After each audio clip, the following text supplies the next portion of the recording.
क्या मुबारक नाम है, अल्लाह अल्लाह मोमिनों का काम है। আমি আল্লাহর অন্তরে এই পরিমাণ মায়ার দয়া, বান্দার জীবনে যত অন্যায় করুক না কেন, অপরাধ করুক না কেন, যদি কোনো বান্দা একবার আমি আল্লাহর কাছে ক্ষমা চাই, আমি আল্লাহ তাআলা বান্দার জীবনের সকল অন্যায় অপরাধগুলো ক্ষমা করে দেব। জোরে বলেন সুবহানাল্লাহ। আল্লাহ কি পারেন ক্ষমা করে দিতে? জোরে বলেন পারে।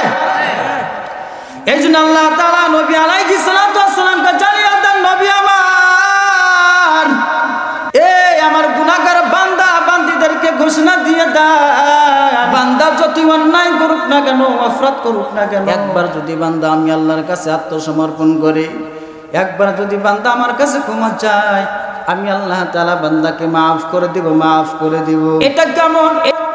বলে আল্লাহ পাকের অন্তরে, কুদরতি অন্তরে এই পরিমাণ দয়া আর মায়া, যেই দয়া মায়ার কোনো সীমা নাই। একটা মা সন্তানকে যেই পরিমাণ মায়া করে রে, মহব্বত করে আর ভালোবাসে, এর বাজার আমি আপনাদেরকে জিজ্ঞাসা করি, বলুন তো দেখি, এই মার অন্তরে দয়া দিয়েছেন কে? জোরে কয় না কে?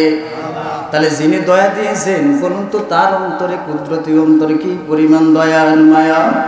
এর বাজার বান্দা অন্যায় করে, অপরাধ করে, আর আমার আল্লাহ রাব্বুল আলামিন এই বান্দার দিকে কুদরতি নজরে তাকিয়ে থাকে যে বান্দা কখন আমি আল্লাহর কাছে ক্ষমা চাইবে। জোরে কয় না সুবহানাল্লাহ।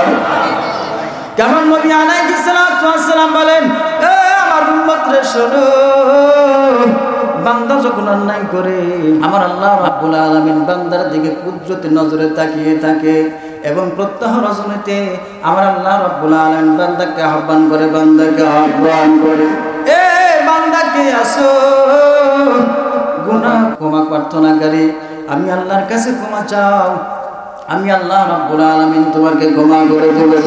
সুবহানাল্লাহ।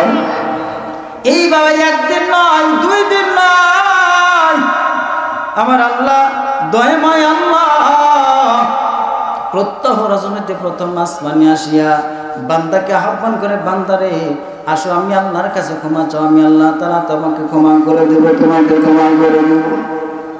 কিন্তু আমরা মানুষ এত নিমুখারাম, আমরা তো সেই সময় জন্মের ঘুমান ঘুমাই। জোরে কর না কথা ঠিক না ভাই? ঠিক।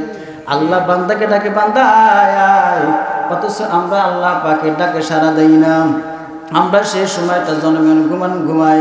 এরে বাজার একটা উপমা দিলে সুন্দর করে বুঝে আসবে আমার আল্লাহ রাব্বুল আলামিন বান্দার প্রতি কি পরিমাণ দয়া আর মায়া করেন।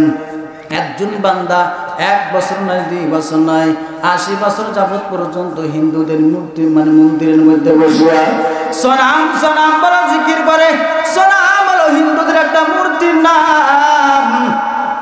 এই আল্লাহর বান্দা 1 বছর নয়, 2 বছর নয়, 80 বছর যাবত পর্যন্ত শুধু সনাম সনাম সনাম সনাম বলে জিকির করে।